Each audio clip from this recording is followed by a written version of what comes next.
मैं वजीर आला नहीं बनूंगा, लेकिन उमर अब्दुल्ला की हुकूमत अब ज्यादा देर तक टिकने वाली नहीं है। नहीं, सुनील शर्मा चीफ मिनिस्टर नहीं बनेंगे, लेकिन इतना मुझे यकीन है कि सरकार नहीं टिकेगी, सरकार का कार्यकाल अधूरा रहेगा। Sunil ji, leader of opposition Sunil Sharma का ये जुमला इस वक्त जम्मू कश्मीर की सियासत में सियासी तूफान बन चुका है।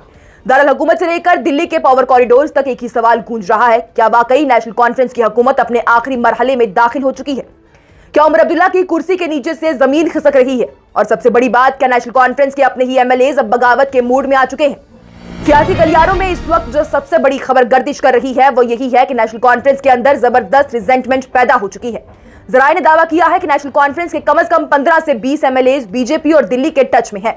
यानी जिस पार्टी को उमर अब्दुल्ला अपनी ताकत समझ रहे थे, वही उनकी सबसे बड़ी कमजोरी बनती जा रही है।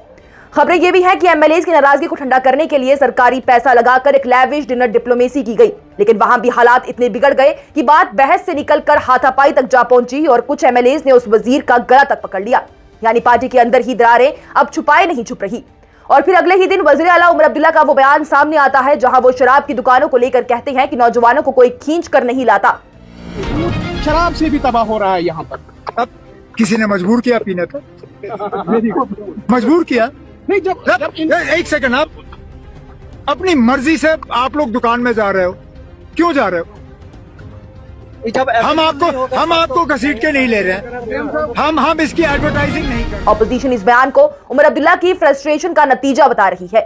सुनील शर्मा ने तीखे अल्फाज में कहा कि उमर अब्दुल्ला अपनी हुकूमत गिरने के डर और पार्टी के अंदर चल रही बगावत से इस कदर परेशान है कि उनकी फ्रस्ट्रेशन अब उनके बयानों में साफ नजर आ रही है। सुनील शर्मा ने यहां तक कह दिया कि उनकी पार्टी ने ही उमर अब्दुल्ला को बाहर भेज दिया है ताकि सियासी प्रेशर और फ्रस्ट्रेशन कम हो सके।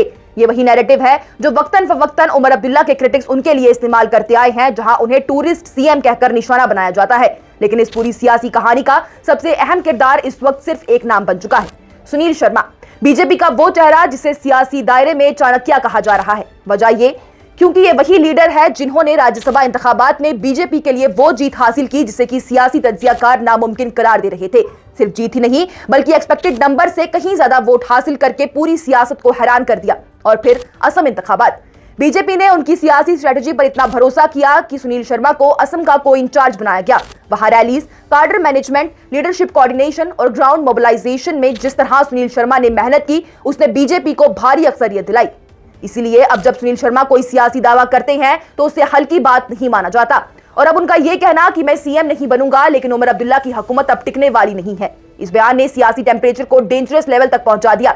हर तरफ अफवाहें, स्पेकुलेशन और बैकडोर मीटिंग की चर्चा हो रही है। इस सब के बीच में करप्शन के इल्जामात ने नेशनल कॉन्फ्रेंस की मुश्किलें और बढ़ा दी हैं।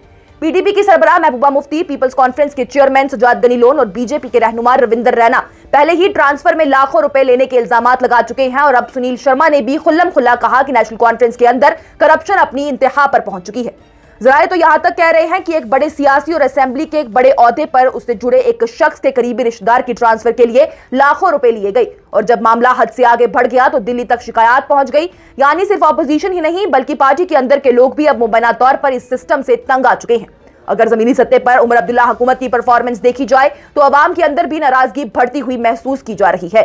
इलेक्शन से पहले किए गए वादे, चाहे फ्री बिजली यूनिट हो, गैस सिलेंडर रिलीफ हो, रोजगार हो या नौकरियां हो, आपको मीटर लगाने होते हैं तो आप हमारे घरों पे वो स्मार्ट मीटर जिसको आप कहते हो, जहां पहले पैसा भरना होता है फिर बिजली आए ना आए वो दूसरी बात है, वो मीटर लगाने में आप पीछे नहीं रहते हो, लेकिन बिजली आप फराहम नहीं करते। करिए, कोई बात नहीं, असेंबली इलेक्शन हो जाए, मैं देखता हूँ आपके यहाँ मीटर लगेगा, आप पैसा भरिए और बिजली इस्तेमाल करिए, इसमें परेशान होने की क्या। और ये अब अपोजिशन के मुताबिक ये सिर्फ बयानों तक महदूद नजर आते हैं, क्योंकि चाहे स्मार्ट मीटर लगाने की हुकूमत की कंडीशन हो, लिमिटेड कैटेगरी रिलीफ हो और खुद का बिजनेस भी रोजगार है, इन जैसे बयानों ने ऑपोजिशन को और ज्यादा हमला करने का मौका दिया। सियासी तज्जियाकार ये कह रहे हैं कि अवाम की एक्सपेक्टेशन और ग्राउंड रियलिटी के दरमियान लंबा फासला महसूस किया जा सकता है। और ये भी कहा जा रहा है कि अगर इस वक्त ग्राउंड लेवल पर सर्वे करवाया जाए तो जिन जिन सीट्स पर उमर अब्दुल्ला ने मकबूलियत हासिल की थी या उनकी हुकूमत ने मकबूलियत हासिल की थी, उन्हीं सीट्स पर अवाम अब ऑल्टरनेट तलाश कर रही है और उमर अब्दुल्ला की अवामी मकबूलियत गिर गई है। और अब जम्मू कश्मीर में सबसे बड़ा सवाल यही है कि क्या नेशनल कॉन्फ्रेंस के अंदर की बगावत वाकई एक सियासी ब्लास्ट में तब्दील हो सकती है? क्या दिल्ली में बैक चैनल एक्टिविटी तेज हो चुकी है? क्या जम्मू कश्मीर एक बार फिर एलजी रूल की तरफ जा रहा है? और क्या फिर से असेंबली इंतखाबात की तैयारी हो रही है?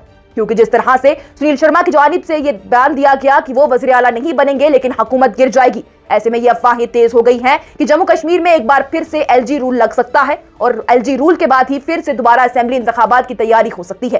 फिलहाल कुछ भी ऑफिशियली सामने नहीं आया, लेकिन जम्मू कश्मीर की सियासत में एक बात अक्सर कही जाती है, यहां अफवाहें बिना धुएं के नहीं उठती और इस वक्त सियासी धुआं इतना गहरा हो चुका है कि हर नजर सिर्फ एक चीज देख रही है, क्या उमर अब्दुल्ला हुकूमत वाकई अपने आखिरी दिन गिन रही है। Bureau report, news insider.